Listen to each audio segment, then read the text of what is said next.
La luz del primer día de la semana apenas comenzaba a lamer las piedras frías de Jerusalén, dibujando sombras largas que parecían dedos señalando el fracaso. María Magdalena caminaba con el cuerpo encorvado por un peso que no era físico, sino el lastre de una esperanza que creía enterrada bajo una losa de piedra.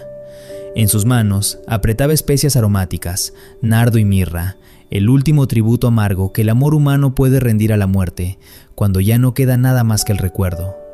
Cada paso que daba hacia el sepulcro era una declaración silenciosa de derrota, una marcha fúnebre donde el perfume de las especias intentaba disfrazar, sin éxito, el hedor de una fe que se sentía asfixiada por la realidad del Calvario.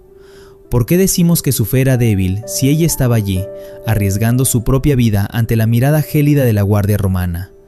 A menudo confundimos la valentía emocional con la madurez espiritual, pero la fe no se mide por la intensidad de nuestro amor o el volumen de nuestras lágrimas, sino por la precisión de la información divina que retenemos en medio de la crisis. María iba a embalsamar a un muerto. Su devoción era innegable, pero su propósito era erróneo. Ella estaba allí para honrar una derrota que Dios ya había convertido en victoria, movida por un impulso humano que buscaba preservar el pasado en lugar de abrazar el futuro resplandeciente que se estaba gestando en ese jardín.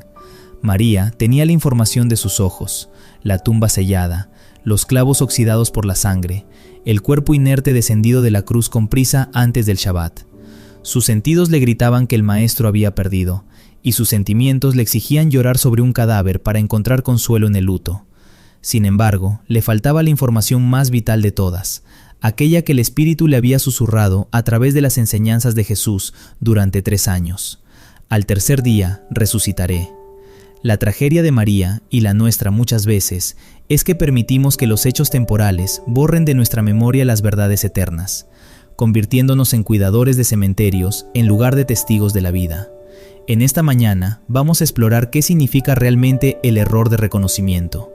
Vamos a analizar cómo es posible tener la solución frente a nosotros y confundirla con un problema adicional, y cómo el exceso de luto puede cegar el entendimiento hasta el punto de no reconocer la voz de aquel que nos llamó de las tinieblas a la luz. Acompáñame en este recorrido por el huerto de José de Arimatea, donde descubriremos que, cuando dejas de buscar soluciones humanas y te alineas con la verdad de que Él vive, tu situación deja de ser una tumba para convertirse en un jardín de milagros inagotables. Acto 1. El peligro de la fe basada en el sentimiento. El pastor Chris nos enseña con frecuencia que la fe basada en sentimientos es como una casa construida sobre la arena, hermosa a la vista mientras brilla el sol, pero destinada al colapso cuando las olas de la adversidad golpean sus cimientos. María Magdalena lloraba desesperadamente frente a la tumba vacía, y aunque su dolor era genuino y profundo, su premisa era totalmente falsa. Su angustia nacía de un supuesto error. Se han llevado a mi Señor. Ella sufría por una pérdida que en realidad era la ganancia más grande de la historia de la humanidad. Lloraba por un cuerpo que no estaba allí, sin comprender que la ausencia de ese cuerpo era la prueba irrefutable de que la muerte había sido devorada por la victoria. ¿Cuántas veces nos parecemos a María en nuestro caminar diario con Dios? Oramos con lágrimas que nublan nuestra visión, ayunamos con una desesperación que raya en la incredulidad, y mantenemos nuestra mente fija en el cadáver de nuestro problema, ignorando que Dios ya ha rodado la piedra. Buscamos al príncipe de la vida en medio del no tengo, del no puedo o del se acabó, intentando encontrar consuelo en la misma escasez que nos atormenta. La fe débil es aquella que necesita tocar la herida para creer en la sanidad, aquella que condiciona la fidelidad de Dios a la evidencia que sus ojos físicos pueden confirmar en el momento inmediato. María estaba tan sumergida en la atmósfera de su luto que su capacidad de procesamiento espiritual estaba bloqueada por el trauma del viernes. El dolor tiene la capacidad de crear una realidad paralela donde Dios parece ausente, aunque esté a un suspiro de distancia, donde el silencio parece abandono, aunque sea el preámbulo de un rugido de gloria. Ella buscaba un cadáver para ungirlo, pero el cielo estaba celebrando a un rey que ya no necesitaba especias humanas porque su gloria llenaba el universo. Al enfocarnos en lo que hemos perdido, corremos el riesgo de ignorar lo que hemos ganado en Cristo, una redención que no depende de las circunstancias externas, sino de la palabra inmutable del Padre. La falta de renovación en la palabra de Dios es lo que nos lleva a este estado de debilidad espiritual. Cuando no meditamos día y noche en lo que Dios dice de nosotros, nuestra mente se vuelve un terreno fértil para la confusión y el error de juicio. María no podía procesar que lo imposible acababa de suceder porque su esquema mental seguía operando bajo las leyes de la muerte y el cementerio. Necesitamos entender que la fe real se mantiene firme aun cuando los sentidos informan lo contrario, reconociendo que la verdad de Dios no se ajusta a nuestra realidad, sino que nuestra realidad debe ser doblegada ante la autoridad de la palabra de Dios que permanece para siempre. Acto 2. El hortelano y la ceguera de la lógica. Cuando Jesús finalmente se para frente a María, ocurre uno de los momentos más reveladores de las Escrituras. Ella lo confunde con el hortelano. Es fascinante y a la vez aterrador notar cómo la lógica humana intenta etiquetar lo sobrenatural para hacerlo encajar en lo ordinario. Para la mente de María, un hombre caminando en un jardín al amanecer solo podía tener una identidad lógica: el cuidador de las plantas. Ella tuvo al autor de la vida, al vencedor del Hades, al león de la tribu de Judá a escasos metros, pero su percepción estaba tan limitada por sus expectativas naturales que lo redujo a un simple empleado del huerto. Este error del hortelano es el reflejo de nuestra tendencia a buscar soluciones humanas para problemas que requieren una intervención divina. Cuando enfrentamos una crisis financiera, nuestra mente corre inmediatamente a buscar al hortelano del banco o de los préstamos. Cuando enfrentamos una enfermedad, buscamos al hortelano de la medicina como única esperanza, olvidando que el dueño del jardín está presente. No es que los recursos humanos sean malos, sino que el error radica en no reconocer a Cristo como la fuente primaria y confundir su presencia con una ayuda meramente natural. Nuestra visión limitada nos impide ver al Mesías en medio de nuestra rutina, porque estamos demasiado ocupados buscando una salida lógica a nuestra desesperación. ¿Por qué María no reconoció su rostro? Algunos dicen que era la luz tenue, otros que eran sus lágrimas, pero la verdad espiritual es que no lo reconoció porque no esperaba verlo vivo. Si tu mente está programada para la derrota, pasarás por alto las oportunidades de victoria aunque tropieces con ellas. Si tu oración está llena de "si acaso puedes" en lugar de "yo sé que tú puedes", estarás hablando con Jesús, pero tratándolo como a un hortelano, pidiéndole que te ayude a cargar un cuerpo muerto en lugar de pedirle que te enseñe a vivir en la resurrección. El error de reconocimiento es, en última instancia, un problema de baja expectativa espiritual y una mente que no ha sido saturada con la gloria de la nueva creación. Jesús le pregunta: ¿a quién buscas? Es una pregunta profunda que nos hace a todos hoy. ¿Buscamos a un Jesús histórico que se quedó en la cruz o buscamos al Cristo vivo que camina entre nosotros? Si buscamos al Jesús del pasado, siempre lo confundiremos con las figuras de este mundo. Pero si buscamos al Cristo de la palabra, nuestra percepción cambiará drásticamente. Debemos dejar de proyectar nuestras limitaciones sobre Dios y permitir que Él se revele tal como es.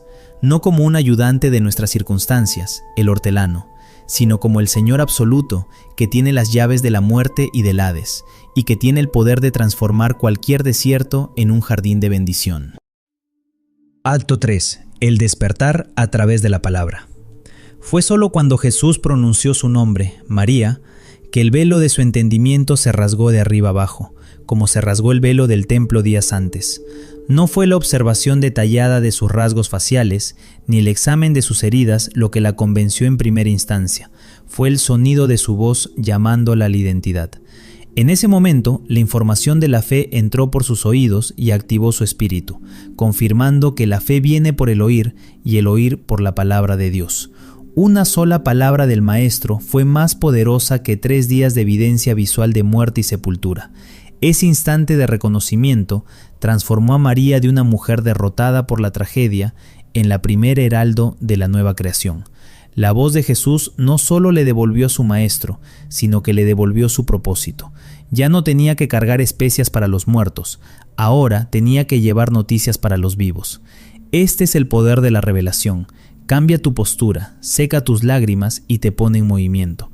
Cuando dejas de escuchar el eco de tus propios lamentos y empiezas a sintonizar la frecuencia del cielo, los obstáculos que parecían infranqueables se convierten en el escenario de tu mayor testimonio.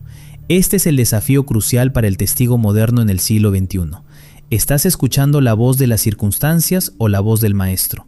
La fe fuerte no es aquella que ignora el problema, sino la que le quita el micrófono a la circunstancia para dárselo a la palabra. No necesitas que el problema desaparezca primero para empezar a dar gracias. La gratitud es el sonido de la fe que ya reconoció a Jesús en el jardín, incluso antes de ver la solución manifestada. La fe fuerte reconoce la autoridad de Cristo incluso cuando el mundo espiritual parece un huerto vacío y el silencio de Dios parece prolongarse. Cuando finalmente te alineas con la verdad de que Él vive en ti, tu percepción de la realidad sufre un cambio radical. Ya no ves un sepulcro como el final de una historia, sino como el lugar donde la muerte fue derrotada para siempre.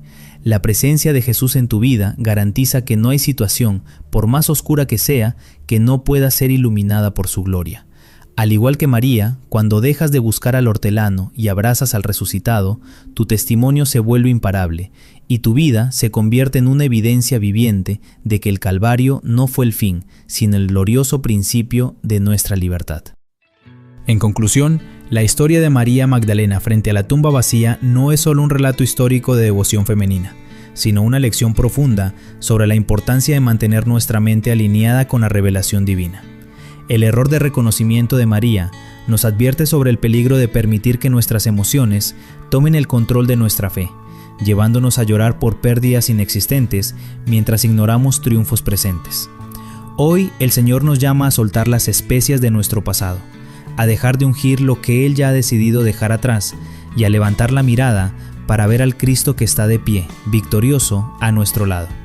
Recordemos siempre que la precisión de nuestra información espiritual determina la calidad de nuestra paz interior.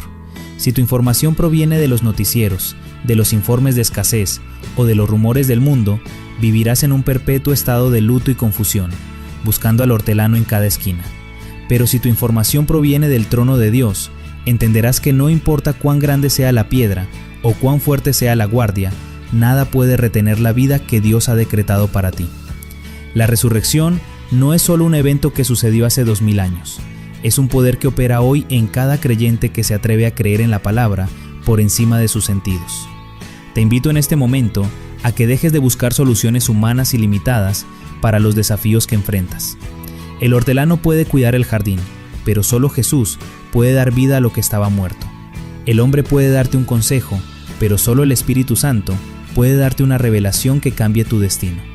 Al igual que María, permite que el sonido de su voz penetre las capas de tu dolor y te llame por tu nombre, recordándote que eres un hijo del Dios viviente y que ninguna tumba tiene autoridad legal sobre tu futuro o sobre tu propósito en este mundo.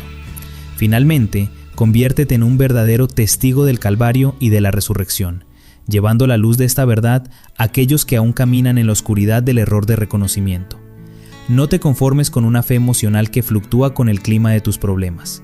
Busca esa fe sólida y cimentada en la precisión de la palabra que te permite llamar a las cosas que no son como si fuesen. Tu situación hoy no es un cementerio de sueños, es el suelo fértil donde la gloria de Dios está a punto de brotar con una fuerza que asombrará al mundo. Él vive y porque Él vive, tú también vivirás en la plenitud de su bendición.